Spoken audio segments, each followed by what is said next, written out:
So hello everyone, Swami Vivekananda AKR chemistry classes में आप सभी का स्वागत है। तो आइए भाई, जल्दी आइए, बैच फर्स्ट जल्दी आ जाइए। आज डाल देते हैं लेक्चर, आपका जल्दी कर देते हैं कंप्लीट। ठीक है, बस आपका कोऑर्डिनेशन केमिस्ट्री ज़्यादा नहीं है, थोड़ा ही रह गया, कंप्लीट होने वाला है। 2-3 दिन में कंप्लीट हो जाएगा कोऑर्डिनेशन केमिस्ट्री।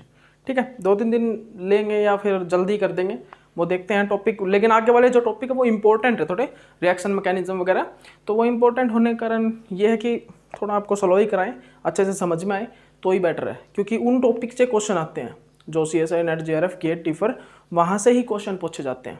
जैसे कि मैंने ये नहीं करवाया इंटरवैलेंस और जो इंट्रावैलेंट लिगेंड, इंट्रा लिगेंड, ठीक है, यहाँ से LMCT से, MLCT से, यहाँ से क्वेश्चन पुटअप होते हैं आपके नेट JRF एग्जाम में। ठीक है, तो इसीलिए मैं इनको थोड़ा सा स्लो करवा रहा हूँ ताकि आपको हर एक चीज़ समझ में आए। नहीं तो मैं इनको भी धड़ाके से मतलब कि खींच सकते हैं हम, कोई प्रॉब्लम नहीं, हमको जल्दी जल्दी करा देंगे एक ही लेक्चर में सब। ठीक है, तो लेकिन मैं चाहता हूँ आपको समझ में अच्छे से आए। ठीक है, तो देखिए भाई, आ जाइए अब जल्दी से। सबसे पहले तो सभी को गुड मॉर्निंग भाई, जल्दी से स्टार्ट करते हैं और जल्दी आ जाइए आप भी। तो देखिए, मैंने कल जो मेरा पीछे वाला लेक्चर है ना, पिछला लेक्चर जो, उसमें मैंने जो लेक्चर को स्टॉप किया था वो टाइम कंप्लीट होने के कारण मैं ग्राफ करवा रहा था आपको, एंटी फेरोमैग्नेटिक और फेरोमैग्नेटिक और फेरीमैग्नेटिक के ग्राफ। तो देखिए, सबसे पहले तो मैंने एग्जाम्पल लिखवाए थे आपको। एग्जाम्पल आप लिख लीजिए, आयरन, कोबाल्ट, निकल, गैडोलेनियम और क्या था भाई, आयरन ऑक्साइड। ये किसके लिए थे एग्जाम्पल? किसके लिए थे एग्जाम्पल? याद कीजिए, फेरोमैग्नेटिक के लिए। किसके लिए? फेरोमैग्नेटिक के लिए। और जो हमारे एंटी फेरोमैग्नेटिक के लिए थे, एंटी फेरोमैग्नेटिक के लिए वो क्या थे भाई? एंटी फेरोमैग्नेटिक के लिए जो ग्राफ, जो हमारे एग्जाम्पल थे, एंटी फेरोमैग्नेटिक के जो एग्जाम्पल थे वो क्या था भाई? वो क्या थे? वो थे हमारे क्या? क्रोमियम, मैग्नीज ऑक्साइड और हमारा सीरियम ऑक्साइड, ये एग्जाम्पल थे। ओके, और जो हमारे फेरीमैग्नेटिक के लिए जो एग्जाम्पल था ना, फेरीमैग्नेटिक के लिए वो एग्जाम्पल थे भाई हमारे Fe3O4। ये हमारे थे एग्जाम्पल किसके लिए? फेरीमैग्नेटिक के लिए, आयरन Fe3O4। ठीक है, याद रखिएगा, याद रखिए इसको। ये एग्जाम्पल फेरी ऑक्साइड जो है, ये किस चीज के? ये फेरी ऑक्साइड FeO फेरोमैग्नेटिक के लिए, और ये है किसके चीज के लिए? सॉरी, फेरोमैग्नेटिक के लिए ये एग्जाम्पल है, ये फेरीमैग्नेटिक के लिए, फेरीमैग्नेटिक के लिए ये एग्जाम्पल है। तो आपको इन एग्जाम्पल्स का थोड़ा पता होना चाहिए, तभी आप मतलब कि जो मैग्नेटिक मोमेंट होगा, अगर मान लो आपसे डायरेक्ट ही पूछ लिया आपसे, यहाँ से अगर आपके पास ऑप्शन दे दिए गए और इनमें से कुछ आपको मेटल दे दिया, फ्री मेटल आयन या कॉम्प्लेक्स दे दिया, और वहां से आपके सामने डायरेक्ट क्वेश्चन पुटअप कर देते हैं कि इनमें से बताओ कौन सा एंटी फेरोमैग्नेटिक या फेरोमैग्नेटिक या फेरीमैग्नेटिक है, तो आप बता सको ताकि। ठीक है, तो ये एग्जांपल्स हैं इनके। ठीक है, उसके बाद मैंने आपको क्या करवाया था भाई? उसके बाद हम जो कर रहे थे, हम ग्राफ, अब एंटी फेरोमैग्नेटिक के लिए ग्राफ, मैंने एंटी फेरोमैग्नेटिक के लिए ग्राफ चेक किया था। क्या था भाई? क्या था ग्राफ एंटी फेरोमैग्नेटिक के लिए? जो एंटी फेरोमैग्नेटिक के लिए जो ग्राफ आया था वो क्या था? आपने देखा भी होगा ग्राफ, मैंने बताया था आपको ग्राफ। ठीक है, किस किस के बीच में था भाई? हम अभी तक जो ग्राफ पढ़ चुके हैं पीछे, वो किस किस के? रिलेशन बिटवीन जाइम और जो हमारा =C/T आया था, उसमें हम किस किस का ग्राफ पढ़ चुके थे? जाइम वर्सेस टी, जाइम वर्सेस टेम्परेचर का। किसके लिए? पैरामैग्नेटिक, डायमैग्नेटिक के लिए। जाइम वर्सेस 1/T पैरामैग्नेटिक का पढ़ चुके हैं। ठीक है, अब हम जो स्टडी करेंगे ना, और हम स्टडी कर चुके हैं, हाँ, 1/Zaim versus T, T means temperature. ठीक है, इसका ग्राफ भी हम स्टडी कर चुके हैं। अब हम जो करेंगे, जाइम वर्सेस मतलब कि ये मैग्नेटिक ससेप्टिबिलिटी। ठीक है, मैग्नेटिक ससेप्टिबिलिटी वर्सेस टेम्परेचर का ग्राफ पढ़ेंगे। किसके लिए? एंटी फेरोमैग्नेटिक और किसके लिए? हम इसके फेरीमैग्नेटिक और फेरोमैग्नेटिक, इनके लिए। तो हमने सबसे पहला ग्राफ लिया किसका? एंटी फेरोमैग्नेटिक का, जाइम वर्सेस टी। ठीक है, okay, magnetic susceptibility versus temperature का। ठीक है, तो यहां पर लिख लीजिए आप, मैग्नेटिक ससेप्टिबिलिटी, टेम्परेचर। ठीक है, ओके, ठीक है, लिख लीजिएगा। तो यहां पर ये जो ग्राफ आता है, नहीं आता इस प्रकार, यहां पर ये जो ग्राफ है ये इस प्रकार आता है भाई। ये जो हमारा पॉइंट होता है ये होता है TN, nil temperature point, nil temperature point. Nil temperature point, nil temperature point.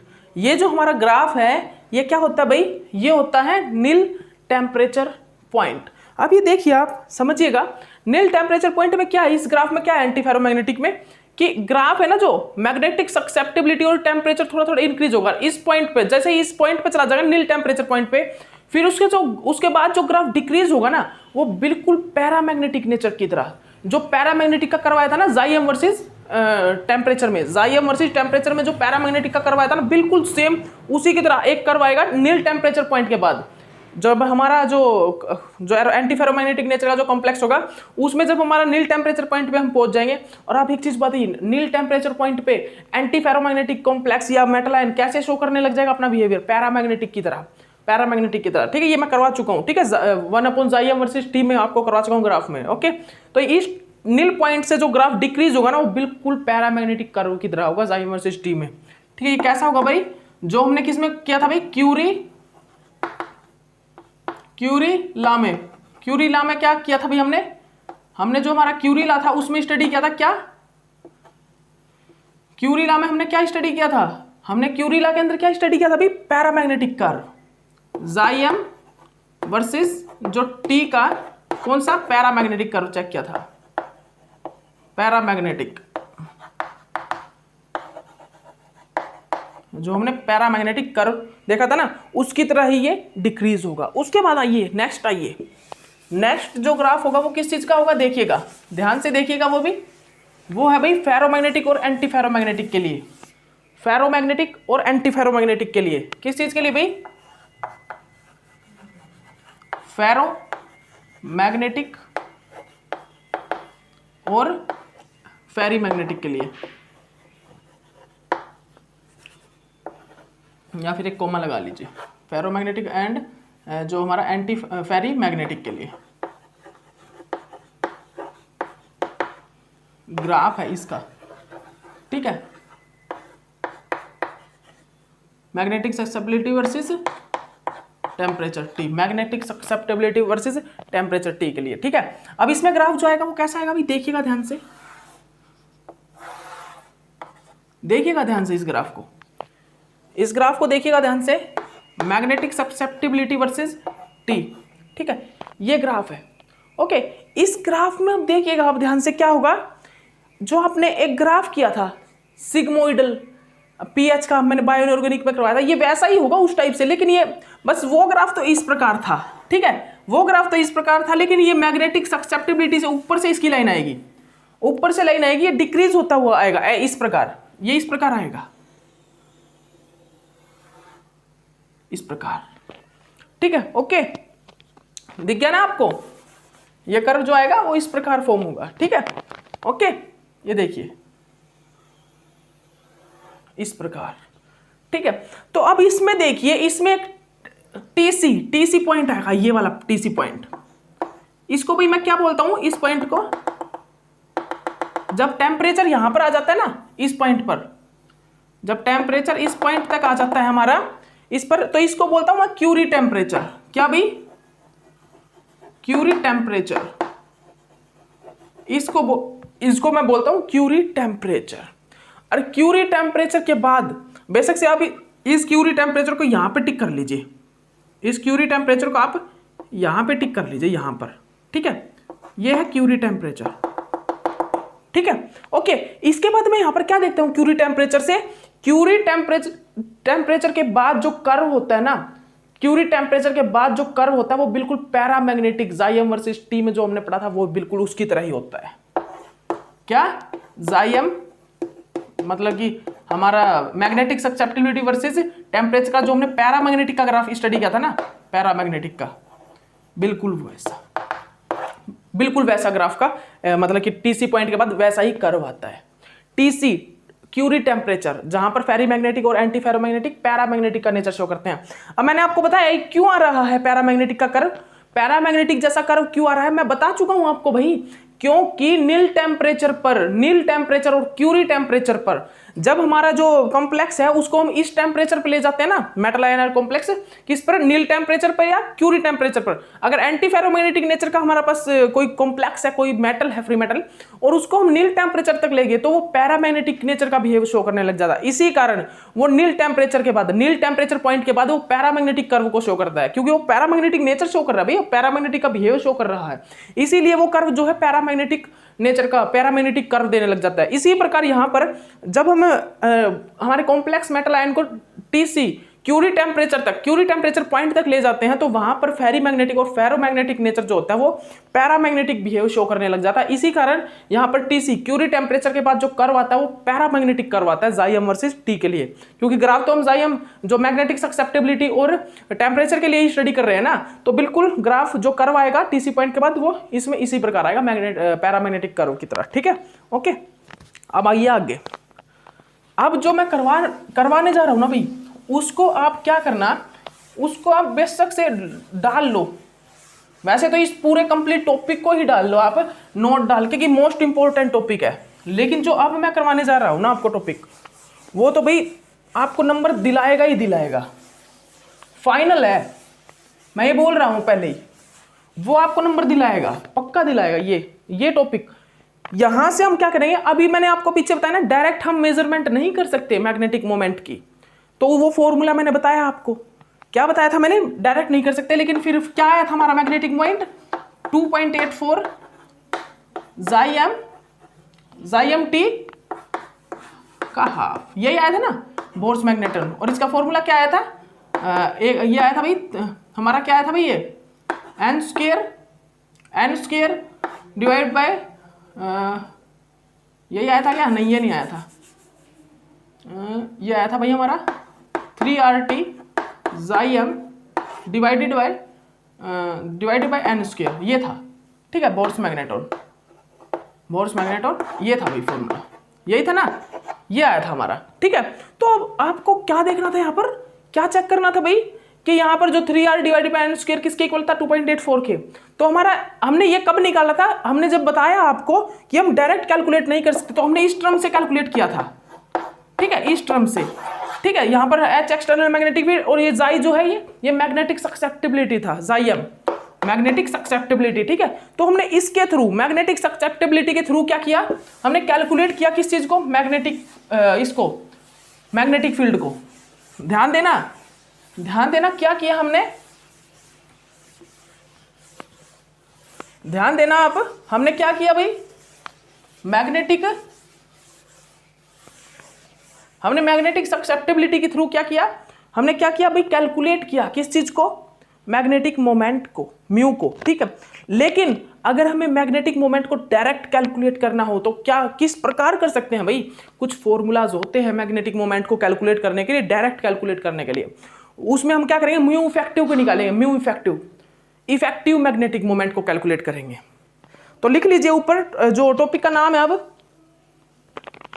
How to calculate directly magnetic moment in any compound. ऊपर टॉपिक का नाम डाल लीजिए, how to calculate directly magnetic moment of any compounds. ठीक है, डाल लीजिए जल्दी, how to calculate directly magnetic moment है ये म्यू। ठीक है, magnetic moment of any compound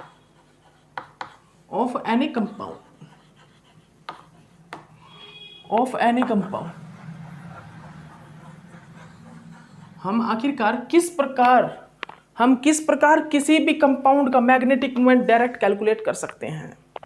याद रखिएगा, how to calculate directly directly magnetic moment of any compound. ठीक है, तो हम क्या करेंगे, हम कैलकुलेट करेंगे mu effective magnetic moment. So calculate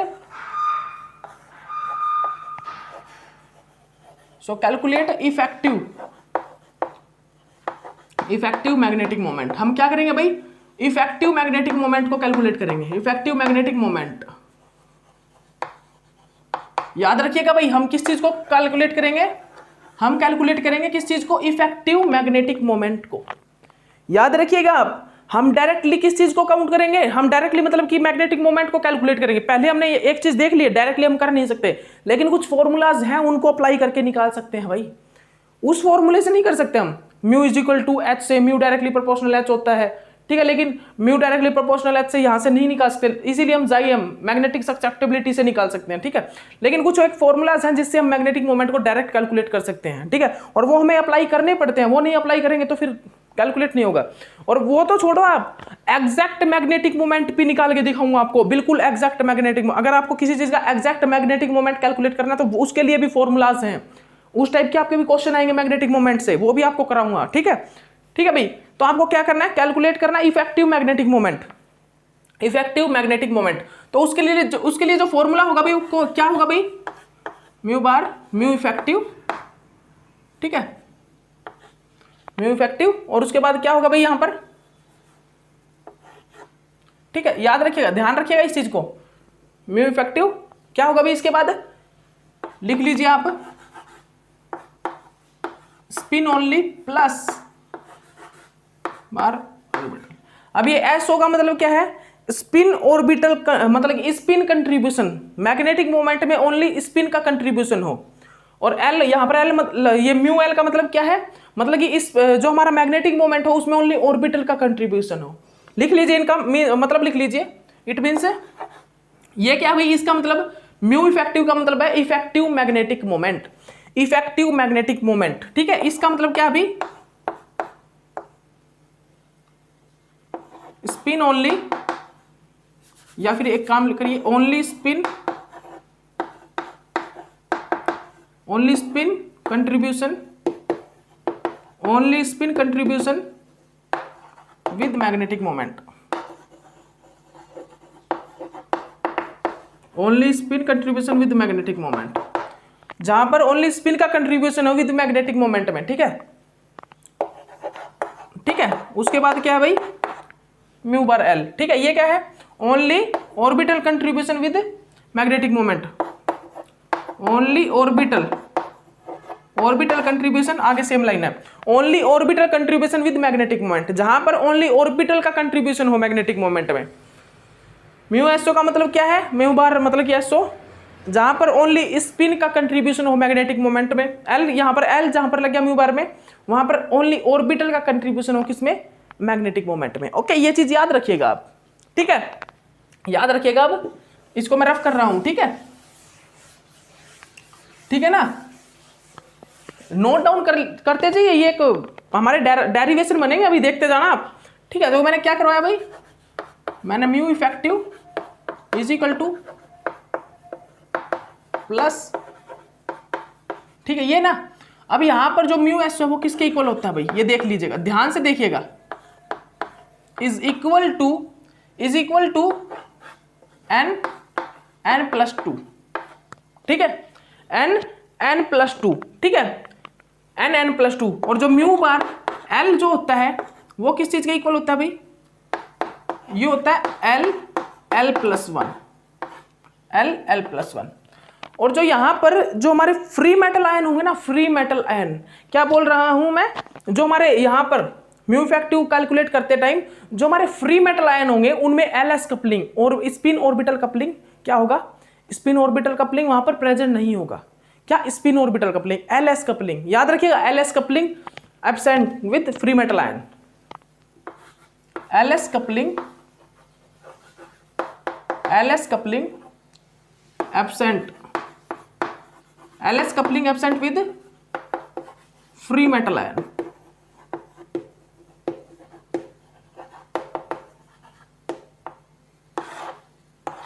जो हमारा एलएस कपलिंग होगा, स्पिन ऑर्बिटल जो कपलिंग होगा वो एब्सेंट होगा विद फ्री मेटल आयन के अंदर, मतलब जो हमारे फ्री मेटल आयन होते हैं ना, फ्री मेटल आयन, उनके अंदर एलएस कपलिंग मिस होगा, ठीक है, मिस, ठीक है। उस टाइम पे हम ये यूज करते हैं, जो ये फॉर्मूला बनेगा, अभी फॉर्मूला इसका डायरेक्ट कल कंप्लीट फॉर्मूला देखना आप, जो ये कंप्लीट फॉर्मूला बनेगा क्या करना है आपको, ऐड कर दो, सिर्फ ये कर दो n plus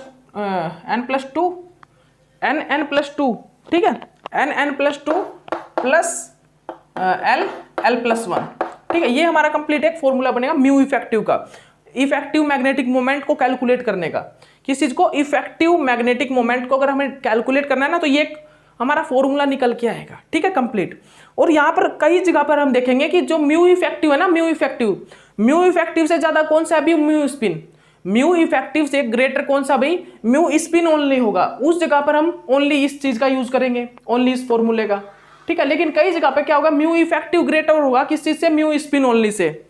mu spin only say greater होगा म्यू इफेक्टिव, तो हम उस पर ये डायरेक्ट फॉर्मूला, ये कंप्लीट फॉर्मूला यूज करेंगे। जहां पर याद रखिएगा, जहां पर स्पिन ऑर्बिटल कपलिंग प्रेजेंट होगा ना, एलएस कपलिंग, जहां पर स्पिन ऑर्बिटल का मतलब क्या है भाई? स्पिन ऑर्बिटल का मतलब है कि स्पिन का फॉर्मूला भी और ऑर्बिटल का जो ऑर्बिटल कंट्रीब्यूशन वाला फॉर्मूला वो भी दोनों होंगे, प्रेजेंट होंगे। म्यू इफेक्टिव का मतलब ये है, ठीक है। तो म्यू इफेक्टिव में हम ये फॉर्मूला यूज करेंगे। और म्यू स्पिन ओनली, जहां पर म्यू स्पिन ओनली ग्रेटर हो म्यू इफेक्टिव से, वहां पर ओनली ये फॉर्मूला यूज होगा। तो यहाँ पर कुछ एक चीजें आएंगी, मैं आपको सभी चीजें आपको बताऊंगा, ठीक है। पहले तो आप इन चीजों को सिर्फ समझ लीजिए मैं क्या करा रहा हूं। मैंने इफेक्टिव मैग्नेटिक मोमेंट कैलकुलेट करने के लिए कैसा क्या फॉर्मूला यूज किया? Mu spin only plus mu L, मतलब ऑर्बिटल कंट्रीब्यूशन ओनली। और म्यू स्पिन ओनली क्या होता है? एन प्लस में 1, ये एन प्लस में 1। ये फॉर्मूला किस प्रकार होता है बताऊंगा मैं आपको, किस प्रकार फाइंड आउट होता है। ये होता है भाई 4s s plus 2, 4s s plus 2, ये तो कन्वर्ट होता है इस चीज में। मैं कन्वर्ट करके दिखाऊंगा आपको, देखना, देखिएगा, हम कन्वर्ट करके दिखाएंगे आपको इस चीज को, ठीक है। आप ध्यान से देखिएगा इस चीज को, मैं आपको दिखाता हूं कन्वर्ट करके किस प्रकार कन्वर्ट करते हैं इस चीज को, ठीक है। एक मिनट रुकिएगा, ठीक है, ठीक है ना। ये बताएं क्या होता है म्यू स्पिन का फॉर्मूला? ये होता है भाई 4s s प्लस 1, ये होता है 4s s प्लस में 1, ये होता है फॉर्मूला। लेकिन ये कन्वर्ट होता है क्योंकि यहां पर जो s होता है ना, s is equal to n/2 होता है, s is equal to n/2, ठीक है। तो इस प्रकार ये कन्वर्ट होता है ये इस फॉर्मूले में, ठीक है। ये मैं आपको करके दिखाता हूं, यहां आप नोट डाउन कर लीजिए, जल्दी इस चीज को नोट डाउन कर लीजिए, जल्दी करिए, जल्दी नोट डाउन कर लीजिए। फिर उसके बाद करवाते हैं आपको magnetic moment for free metal ion, ठीक है। नोट डाउन कर लिया होगा, आशा है आप सभी ने नोट डाउन कर लिया होगा।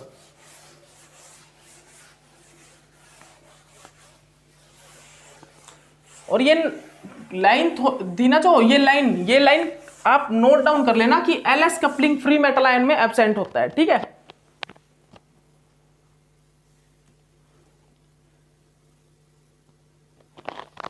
तो देखिएगा आप, हम जो सबसे पहले मैग्नेटिक मोमेंट को कैलकुलेट करते हैं, कुछ एक मेटल्स होंगे जैसे कि फ्री मेटल आयन, उनमें हम किस टाइप का क्या फॉर्मूला यूज करेंगे। अगर हमारे जैसे कि 3D सीरीज, यहां पर भी भाई रूल लगते हैं मैग्नेटिक मोमेंट निकालने के लिए, याद रखिएगा।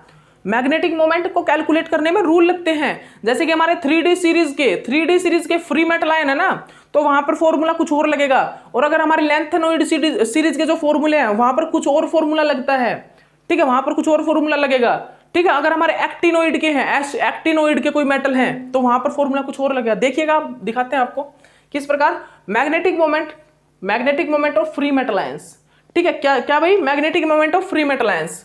आपको सबसे पहले अब जो कैलकुलेट करना सीखना है, मैंने आपको कैलकुलेट किस प्रकार करेंगे आपको मैंने ये बता दिया। म्यू एसओ क्या होता है, म्यू एल क्या होता है, spin only contribution of magnetic moment और orbital contribution of magnetic moment, मैंने ये आपको बता दिया। म्यू इफेक्टिव का मैंने फॉर्मूला बता दिया, क्या म्यू इफेक्टिव का किस प्रकार बनता है। अगर हमारा कहीं पर डायरेक्ट क्या प्रेजेंट है भाई, अगर हमारा कहीं पर क्या प्रेजेंट है, एलएस कपलिंग प्रेजेंट है ना, एलएस कपलिंग, अगर मान लीजिए स्पिन ऑर्बिटल कपलिंग कहीं पर प्रेजेंट है, मान लीजिए स्पिन ऑर्बिटल कपलिंग कहीं पर प्रेजेंट है, तो हमको वहां पर चेक भी करना पड़ता है। वहां पर हमें देखना पड़ता है कि भाई जो फॉर्मूला कौन सा लगेगा, म्यू स्पिन ओनली का लगेगा या म्यू इफेक्टिव लगेगा, ठीक है। तो म्यू इफेक्टिव देखने के लिए हमें कंडीशन होंगी, आगे कुछ कंडीशन बताऊंगा, उस टाइम म्यू इफेक्टिव को यूज करेंगे। और कुछ एक कंडीशन होगी जहां पर हम ओनली म्यू स्पिन को यूज करेंगे, वो कंडीशन आगे लिख लेना। सबसे पहले तो आप देखिए भाई, मैग्नेटिक मोमेंट हम कैलकुलेट करेंगे किस चीज का, फ्री मेटल आयन का। देखिएगा, magnetic moment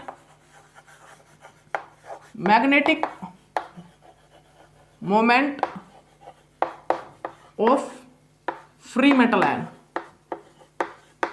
magnetic moment of free metal ion,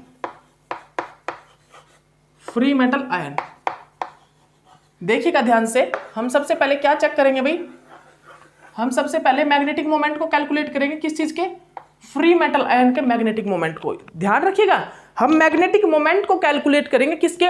free metal ion के मैग्नेटिक मोमेंट को। अब फ्री मेटल आयन में कौन से मेटल होंगे भाई? सबसे पहले हम चेक करेंगे, जो देखना भाई फ्री मेटल आयन जो होंगे हमारे, देखना सबसे पहले फ्री मेटल आयन कौन से भाई, देखिएगा। अगर हमारे कौन से free metal ion 3D series के हैं, 3D सीरीज, अगर हमारे जो फ्री मेटल आयन है वो 3D सीरीज के फ्री मेटल आयन है, 3D series metal ion, 3D series free metal ion. आपको हर एक चीज अब मैं लिखवा रहा हूं ना, नोट डाउन कर लेना इस चीज को। 3D सीरीज के फ्री मेटल आयन है कौन कौन से भी, जैसे कि आयरन 2 पॉजिटिव, क्रोमियम 2 पॉजिटिव और मैग्नीज 2 पॉजिटिव, ठीक है, आयरन मैग्नीज, ठीक है, निकल 2 पॉजिटिव,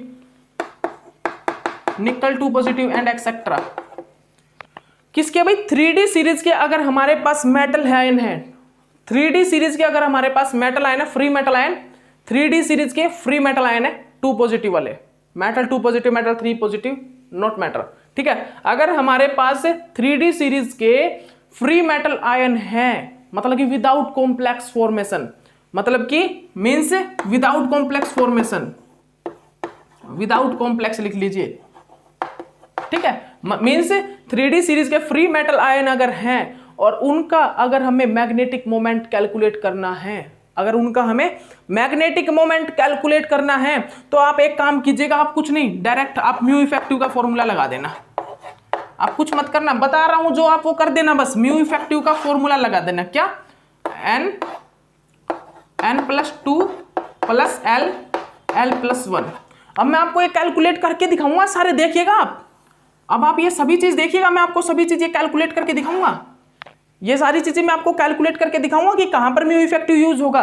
बस अभी मैंने आपको एक चीज बता दी, आपको सिर्फ क्या है वो, कि अगर आपको 3D सीरीज के फ्री मेटल आयन आ जाए विदाउट कॉम्प्लेक्स, तो आप म्यू इफेक्टिव का फॉर्मूला यूज कर लेना, म्यू इफेक्टिव का। और बाई चांसली अगर 3D सीरीज के फ्री मेटल आयन है और म्यू इफेक्टिव से करेक्ट वैल्यू नहीं आ रही, म्यू इफेक्टिव से करेक्ट वैल्यू नहीं आ रही, तो आप क्या करना, आप म्यू स्पिन ओनली का फॉर्मूला लगा के देख लेना, आपकी करेक्ट वैल्यू आ जाएगी। ओनली म्यू स्पिन का वैल्यू, ये मैंने करके देखा है, एक्चुअली में मैंने करके देखे हैं भाई ये इस टाइप के एग्जांपल, कि वहां पर म्यू इफेक्टिव से कैलकुलेट नहीं हो रहा था, एग्जैक्ट वैल्यू नहीं आ रही थी, लेकिन जब मैंने म्यू स्पिन ओनली को अप्लाई किया उस टाइम करेक्ट वैल्यू आ रही थी। तो मैं आपको ये स्पेशल बता रहा हूं, आप सिर्फ इन ट्रिक पर, मतलब कि जो मैं बता रहा हूं ओनली इस चीज पर ही मत चलना, जो लेकिन मैं एक्स्ट्रा जो बता रहा हूं ना वो भी अप्लाई कर लेना। क्या है भाई, अगर ये तो हमारे बुक्स की डेफिनेशन है भाई, इस टाइप से लिखा हुआ है, ठीक है, कि जब अगर हमारे फ्री मेटल आयन हो, किस चीज के, 3D सीरीज के फ्री मेटल आयन हो, तो वहां पर मतलब विदाउट कॉम्प्लेक्स, ठीक है, तो वहां पर हम म्यू इफेक्टिव ये वाला फॉर्मूला यूज कर लेंगे। लेकिन मैं बोल रहा हूं बार बार, लेकिन अगर इस फॉर्मूले से म्यू इफेक्टिव वाले से डायरेक्ट हमारी वैल्यू ना आए, म्यू इफेक्टिव से अगर हमारी करेक्ट वैल्यू ना आए, तो आप क्या करोगे, आप ओनली म्यू स्पिन का फॉर्मूला ले लेना, ये ओनली ये लगा देना। पता है उसकी कंडीशंस है कोई, क्यों? क्योंकि आप वहां पर मतलब कि आपको पता नहीं लगता क्या, लेकिन वहां पर अनसिमिट्री इलेक्ट्रॉन फीलिंग मतलब कि वाला रूल आ जाता है, अनसिमिट्री इलेक्ट्रॉन फीलिंग वाला रूल, वो मैं आपको आगे कराऊंगा, अभी कराऊंगा, ठीक है। लेकिन आपको क्या करना है, 3D सीरीज के फ्री मेटल आयन होंगे और वहां पर अगर मैग्नेटिक मोमेंट कैलकुलेट करवाना आ जाता है, तो आप म्यू इफेक्टिव का फॉर्मूला यूज करना, और इससे अगर करेक्ट वैल्यू हमारी नहीं निकल रही तो आप म्यू स्पिन ओनली का भी लगा के देखना।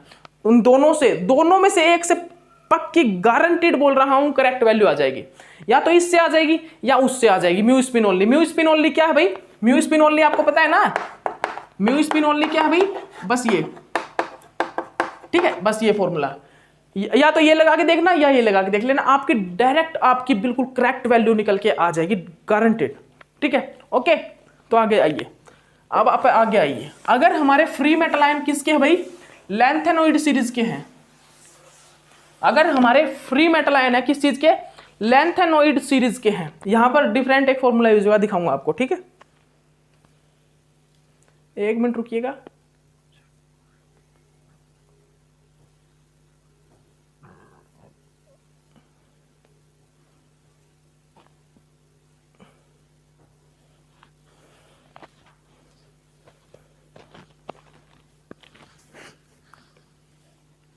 अगर हमारे फ्री मेटल आयन किस चीज़ के, लैंथेनोइड सीरीज के हैं। लैंथेनोइड सीरीज में मैं आपको बता देता हूँ, लैंथेनोइड सीरीज में आपको, लैंथेनोइड सीरीज के अगर हमारे फ्री मेटल आयन किस चीज के, अभी लैंथेनोइड सीरीज के हैं, किसके भाई, लैंथेनोइड सीरीज के। अगर हमारे जो फ्री मेटल आयन है वो किस चीज के, लैंथेनोइड सीरीज के हैं, ठीक है। लैंथेनोइड सीरीज में कौन से भाई क्या हो सकते हैं, लैंथेनम 3 पॉजिटिव, सीरियम 3 पॉजिटिव, ठीक है, और क्या है भाई, प्रोमिथियम 3 पॉजिटिव एंड एक्सेट्रा।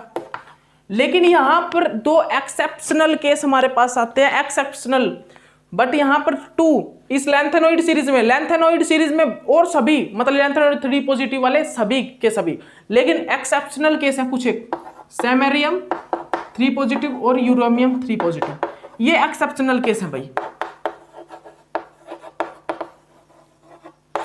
ये एक्सेप्शनल केस है हमारे पास, सैमेरियम 3 पॉजिटिव और यूरेनियम 3 पॉजिटिव। इनके लिए हम कुछ डिफरेंट यूज करेंगे, ये एक्सेप्शनल केस होंगे, ये बाई चांसली वहां से निकले भी नहीं है, ठीक है, ये एक्सेप्शनल केस है, आपको बता देता हूं मैं पहले ही, ठीक है। लेकिन लैंथेनोइड सीरीज के अगर, लेकिन आपको यहां पर भी वही फॉर्मूला यूज करना है, उसी फॉर्मूले से कैलकुलेट होगा। लेकिन ये सैमेरियम 3 पॉजिटिव और यूरेनियम 3 पॉजिटिव जो लैंथेनोइड सीरीज के एक्सेप्शनल केस है, ये मैं पहले बता देता हूं आपको, किस चीज के, लैंथेनोइड सीरीज के जो सैमेरियम 3 पॉजिटिव और यूरेनियम 3 पॉजिटिव, यूरेनियम ये होता है भाई, ठीक है, याद रखिएगा ये यूरोपियम होता है। लैंथेनोइड सीरीज के जो हमारे सैमेरियम और यूरोपियम, जो हमारा यूरोपियम 3 पॉजिटिव और सैमेरियम 3 पॉजिटिव है, वो लैंथेनोइड सीरीज का एक्सेप्शनल केस है, वो दोनों के दोनों एक्सेप्शनल केस हैं। लेकिन बाकी के और कोई भी मेटल आ जाए, कोई भी मेटल आ जाए इनमें से लैंथेनोइड सीरीज में, आपसे पूछे भी यही जाएंगे, मैं बता देता हूं आपको, मैग्नेटिक मोमेंट आपसे पूछा भी इनसे ही जाएगा अगर पूछा जाएगा तो। लेकिन अगर आपका लैंथेनोइड सीरीज में से इनमें से कोई भी मेटल आ जाता है, lanthanoid 3 positive, lanthanum 3 positive, promethium 3 positive, cerium 3 positive, आपको मैक्सिमम सीरियम 3 पॉजिटिव से पूछा जाता है, ठीक है। लेकिन अगर आपको यहां से कोई भी एग्जांपल आ जाता है, सैमेरियम 3 पॉजिटिव, यूरोपियम 3 पॉजिटिव को छोड़ के, तो आप जो फॉर्मूला यूज करोगे वो मैं आपको बता देता हूं। तो आप जो फॉर्मूला यूज करोगे वो मैं आपको लिखवा देता हूं, यहां पर लिख लिया ना आपने, ये आपने नोट डाउन कर लिया होगा, ठीक है। आप यहां पर जो फॉर्मूला यूज करोगे मैग्नेटिक मोमेंट निकालने के लिए, करोगे भाई J+1, ठीक है, इस फॉर्मूले का आप यूज करोगे। सॉरी, एक मिनट, इस फॉर्मूले का, ठीक है, आप किस फॉर्मूले का यूज करोगे, इस वाले फॉर्मूले का आप यूज कर लेना, ठीक है।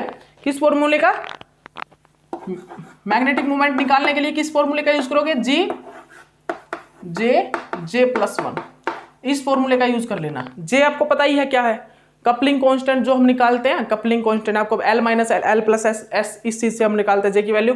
लेकिन अब